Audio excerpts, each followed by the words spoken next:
Hello guys, welcome to Talent500 YouTube channel. I am Himanshu Gupta, a software developer and a tech educator. So today we'll be learning about some interesting concepts on REST API, and this video is going to be very informative for all the folks out there who are trying to switch jobs and are preparing for backend development interviews. Welcome to this lecture, and the topic of our today's discussion is REST API interview questions for product-based company. What all we are going to cover today is, first of all, for all of you, I will define what a REST API is and where all we use it. Then I will try to explain you about an example-led approach for how we generally see REST APIs in our daily lives, but don't understand that, and how can we visualize that the best way possible. So I will try to explain you that. Then we'll cover some of the basics of REST API. What are the design principles about designing a REST API model?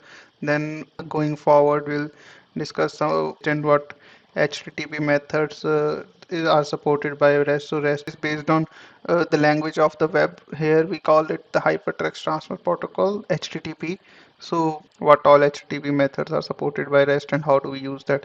Some of them are put, patch and post, and we'll discuss some minor subtle differences between them and when to use what and what to expect out of a REST API when using these methods. And in the last, we'll answer a question, that is REST the only type of API that exists, and are there any other type of APIs also which exist, and how we use them and where we use them. So moving forward, let's discuss what is an API, and then we'll try to focus on the question is what is a REST API.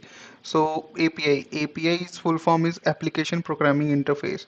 It means that there are some set of protocols or routines and which enables two different applications to talk with each other. So basically, in layman term, if I want to explain you, let's say I am an application and you are another application. How do we communicate with each other? I have exposed an interface to you that is English language. Okay, so via the means of English language, now if you say something in English, I understand that, and then I can give you a response back in the same language. So that is what an interface is. On what basic terms English is based on, and how do I interpret that, and you also know the same things and you can interpret that. So I don't need to know anything about you, you don't need to know anything about me to interact, but only the interface which we both have in common, that is an English language. So yeah, in that sense we can also define API for our uh, computing models. So you have in one application, let's say a client, you have another application, let's say a server, and you want to make them communicate with each other. How will you do that? You will come up with some protocols and some routines which both of them understands, both of them know that if we communicate with each other using these protocols, then the other will understand and we'll get the response, the desired response which we want. Then came REST. REST standardized all of these communication and all of these uh, talk between these two applications with the help of the basic HTTP methods. HTTP used to exist before REST, but yes, have all these get put post methods, and they are very declarative in the sense that they are intuitive. Like get means I need to get something. So okay, REST is nothing but a representational state transfer. So now APIs existed before, but now they said that let's standardize this and say if you want to communicate, if two applications want to communicate with each other, what do? They are actually in some sense always trying to manipulate some object which the other has, right? So if I am a client, I am trying to tell the server, let's for this particular object, let's say a student in the database, modify this or give me the details of student. So if this state of the student you can transfer over between two applications, and both these applications know how to read this state, so it is very is simple for them to then interact with each other. So that is how REST came into picture. It was very lightweight, it was flexible, and it was based on HTTP, which is the language of the web, and utilized it to standardize a way to communicate between any two applications. So let's try to explain this better for you with the help of an example. To explain this, I will use an example of a waiter in a restaurant taking orders. So let's say you are there in a restaurant and now you want to give some orders, but you cannot communicate directly with the chef in the restaurant, right? So how do you do that? Chef is in the kitchen and you want to give some order. So they have this kitchen or this restaurant has exposed an interface in between. So and this interface is a waiter. So now you can use this waiter to communicate what all you want to uh, order in the restaurant. So it is very similar to a client and server model. If you consider this as a server and this as a client,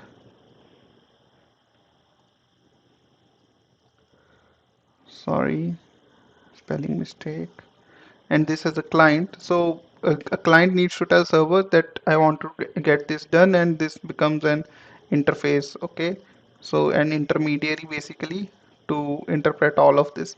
So now you call ask the waiter, okay, give me menu. So waiter will give you menu. Then you ask the waiter to order a soup. So waiter will order a soup for you. And now waiter goes, waiter understand this, it notes all of this down, it's in its pad. Okay, this thing, all these are all the orders of this particular person, and now waiter goes and communicates this with the chef, right? So now this to and fro between the waiter and chef happens. Chef, okay, understands your order, prepares it, and then gives it back to the waiter, and waiter then comes back to you and gives you the same order. So if you draw parallels, chef or the kitchen becomes a server, the client is the user which you are in a restaurant, and then waiter is similar to an interface which the kitchen has exposed for you to communicate with them.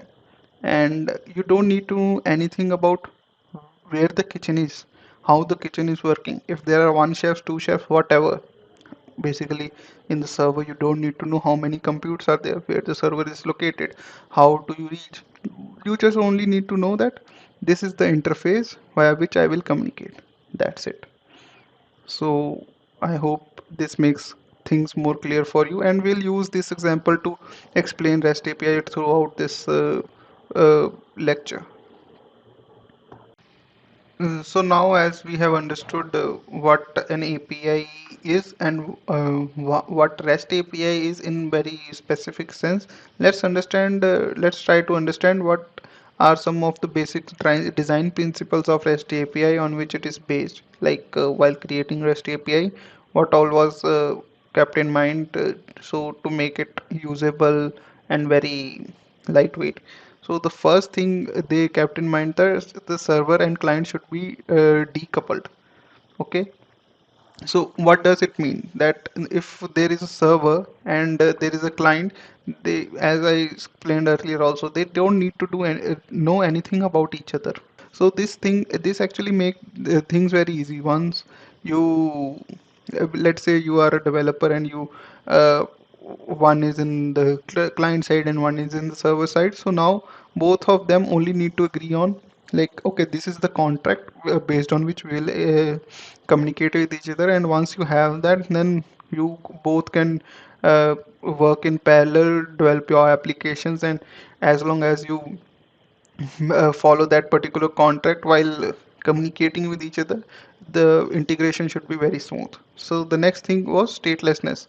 Statelessness is also very important property for REST API. So a server doesn't need, so if there is a server, it doesn't need to have any state for a particular when a particular request reaches it. So if you are a client, you made request for a particular resource, and once the server serves it, it doesn't need to have any state that, okay, yeah, I have served this particular uh, request once, and if the second time it comes, so I need to be aware of that. It doesn't need to do that because let's say there could be n servers, and if there is one user and its first request was routed to this server and it got the response, the second request might route to this server. So if this server has some kind of state, okay, if this server has some kind of state assigned with this user, then this server won't be able to serve that the second request, right? So for this purpose, statelessness was kept in mind while designing REST APIs. The other major key point was layered system architecture. So if you don't need to know anything about the other application with which you are communicating, so you don't also need to know about how many intermediaries there are in between while you are communicating with the application, right? So with the same example, let's say uh, this user and this server, you are communicating. If there are two intermediaries, let's say once you reach here, this is a public endpoint, and then it routes something to, let's say, a load balancer, which uh, uh, generally which all these web applications and microservices use. And then this load balancer decides that okay, your request will go to this server. Okay, then server will again uh, give this request a response back that it will move till here, and then this particular mini server or some endpoint will return back you the response. So uh, drawing parallels with our previous example, the waiter could not be the only intermediary between you and the kitchen, right?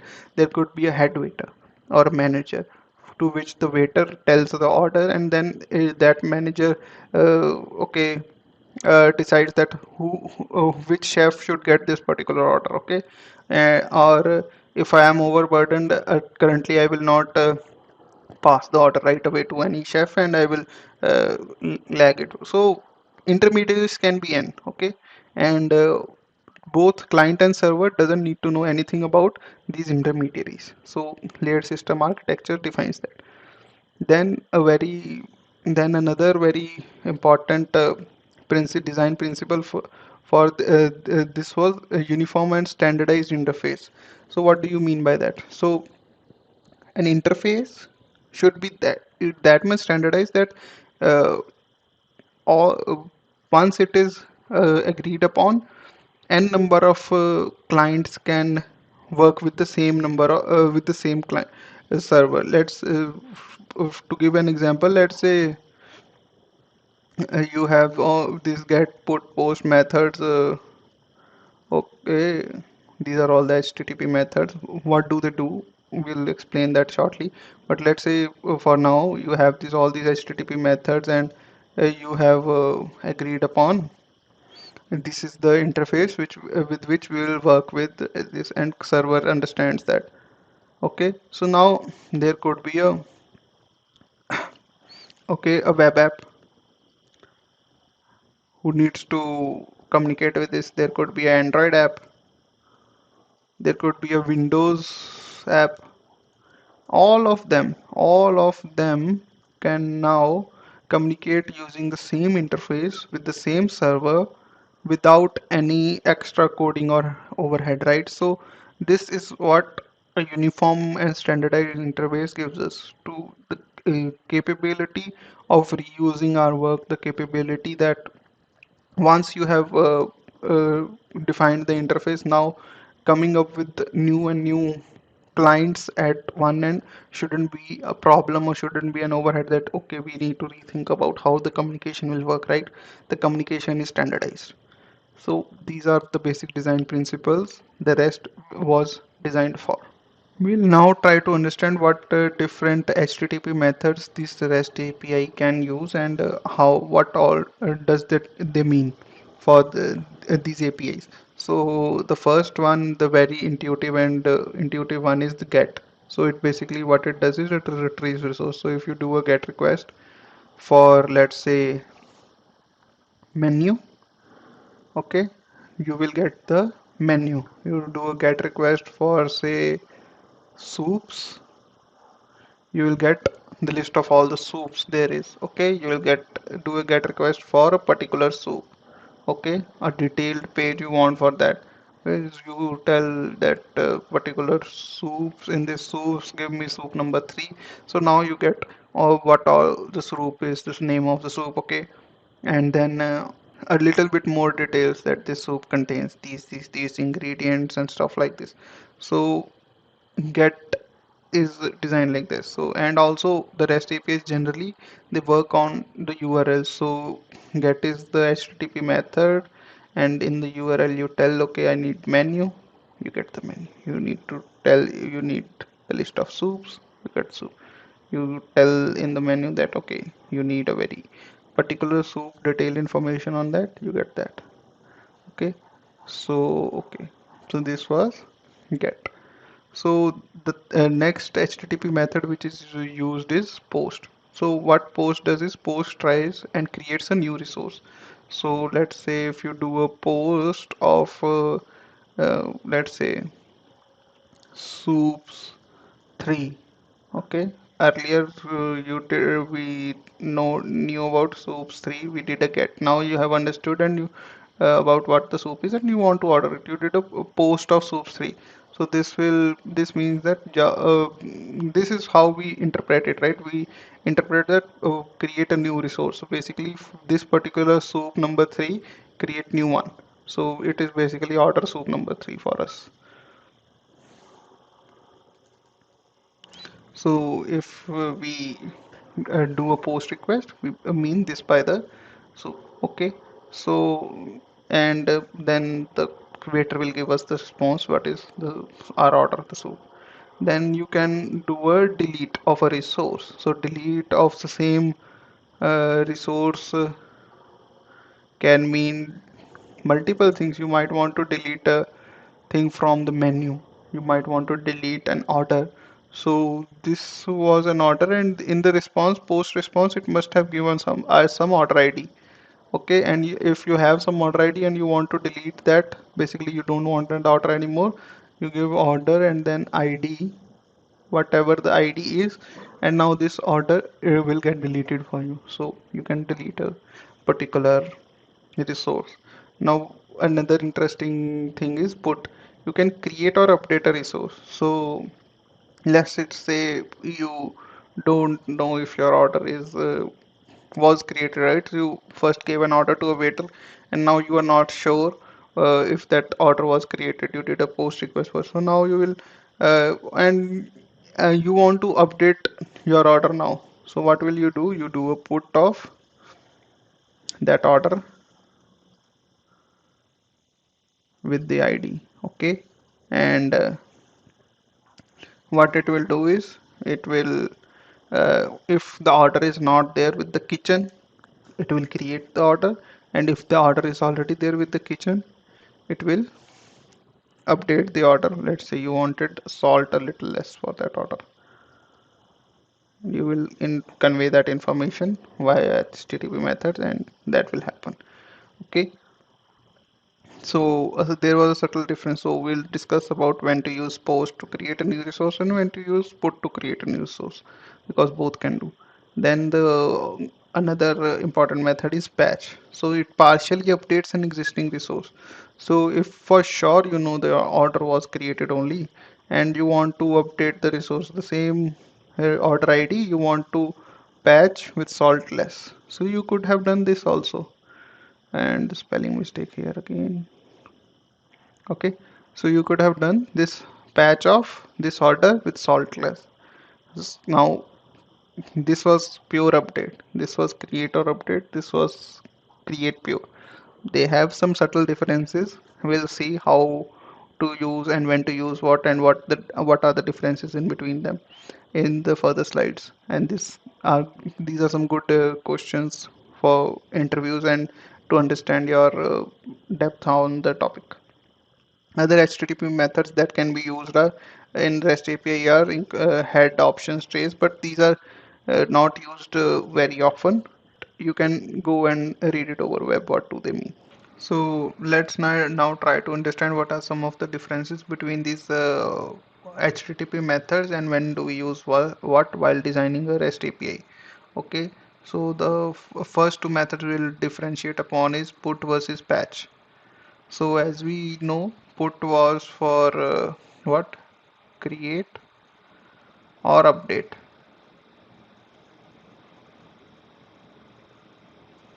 and patch was only for update a resource. So obviously, if we have to decide when if we want to if the resource doesn't exist, then create it, or if a resource exists, update it, then we go with put. But if we know that the resource exists for sure, and if it doesn't exist, you give us an error, then we go with update. So how will this thing look like? Okay, so with put, let's say you want to put a new order for a soup only. Okay, so for here you say you soup number 3, you want to do a put. Okay, and then you gave in a payload. So payloads generally JSON is used while designing REST API, so I will also draw something like this only.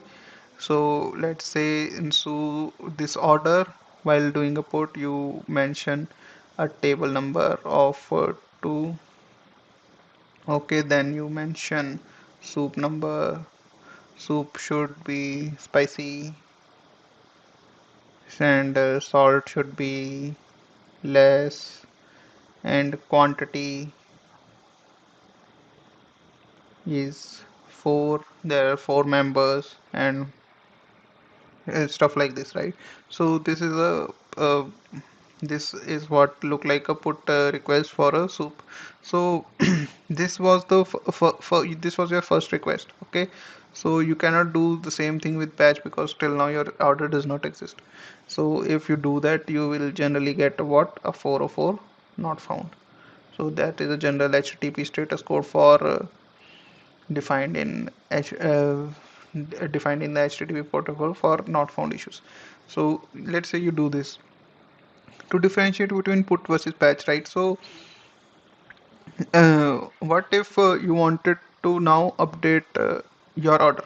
Okay, so you first said that in the order the quantity was 4, but now you want it to be the 4 by 2. So the order first had 4 quantity, but now you do it like this. So if, if you want to do the same thing in patch, the first put was gone and now you want to do the patch of your same order, so you will do patch of not soups here actually, uh, and here also this will be in the payload, but the order will be something of the order ID.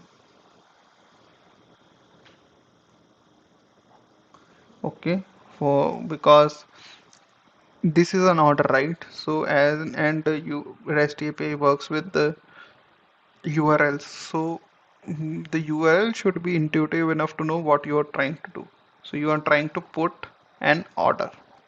So put of an order with ID means this is the unique ID for that particular order, and all the rest of the things can go in this payload. Okay, so till now this is our state. So if you now want to patch that order, now you can do is order ID this. Okay, and in the payload you can say quantity. You can say that quantity should be this much only. Quantity should be 4 by 2. Okay, and now this quantity this request can go to server and they know that okay, for this particular order, this particular ID order, I need to patch that particular resource partially. Okay, so in the same example, the chef when it gets this order, it knows that okay, this order is I'm already preparing, but now I need to just while serving I need to understand that this quantity should be 4 by 2. Okay, so but let's say in your mind there was a and the waiter to whom you gave the order, it is now not there in the restaurant. Okay, and there is some other waiter, and you are not sure that whether your order was conveyed to the kitchen or not. Okay, and still if it was not conveyed, you want your order to be created, and if it was conveyed, you want that that order should be now patched with this new quantity. So if you something like this is your case, then you can, what you can do is you can do the same put for the same order ID which we done earlier above, and in the same the payload can be exactly same, only that you can update the quantity. You can partially update your entire payload, but you need to give the entire payload in the put payload. You can't do the stuff like we did for this patch here, that only give partial payload for, because patch understands that you can update a particular resource partially, but for put, whatever your entire payload is, that is the source of truth. Okay, that is the final resource which you want to create. If let's say you skip this saltless in your put payload, then saltless will be set to 0, and for chef now it means that less will be set to nil. Okay, then for chef it means that I need to keep default value of salt, that is normal salt. Okay, but here if in patch you only give quantity 4 by 2 and you haven't mentioned salt and stuff like this, so that value remains intact which was there in your initial put payload. Okay, the salt less which was mentioned here, it will still go on. So this is subtle differences between put and patch, and all this is only mentioned here. If you see these points, you can read them, and if you have any basically doubts, please reach out to me. Thanks. Okay, so the next difference we want to emphasize on is post versus put. So as we first discussed, that post is used for creating new resources, and put can be used for create and update. So for update, so we have discussed in detail that what do you use. Okay, so but for now, for create, what do you use? Okay, that becomes the question. And what post versus put will do if you do a request. Okay, so post always doesn't need a exact URI for the resource. So let's say you want to do, okay, you want to post an order. Okay, so it doesn't need an order ID slash ID, it doesn't need. Okay, you want to just post an order, and this is your payload. Okay, it could be the same payload which we discussed earlier. So what it will do is it will go create a new order for you. Done. Okay, for put, it is always on a specific resource. So if you do want to do a put on an order, then only this thing, it doesn't make any sense for put, but what it will make sense is put of this order ID. Now you do put of a particular order only, always on a particular ID, and this is the payload. Okay, you, let's say you send the same put request once again, put order ID, the same payload. What will happen if you are giving it for the same ID? It will just, what it will do is it will check if there is any update on any of these properties and update the same order if it is there, or if order is not there, it will create. But for our case it is a reput, so generally the term we use is a reput here. So for our case it is a reput, and for the same order ID, if some update is there, it will only do that. Otherwise, it will just see that, oh, okay, the resource exists and I am linked, and it will return a response of 202. Uh, Basically, 200 that means that everything is going good, sab changa hai. Okay, so yeah, so this will happen. But what will happen if you do the same thing with post? If you do a repost, what will happen now? What do you think? So post is designed in a way that every request is a new request. Every new order here will be a new order. So if you do a post of this order once again with the same exact payload, and payload is identical in every sense, still what will happen? A new order will get created. So if you do 10 post requests for the same order, 10 requests, 10 new orders will be created and 10 simultaneously orders will get start processing. But for the put, if you do 10 requests for the same order ID, nothing new will happen, only it will iterate over the properties and see if some update has happened. So this is the difference between the main difference between post and put, and when to use what kind of scenarios basically. And this very specific word comes when you uh, define put, that puts are idempotent. Okay, puts are idempotent in the sense the same put request with the same template payload basically gives you same result again and again, but posts are not idempotent.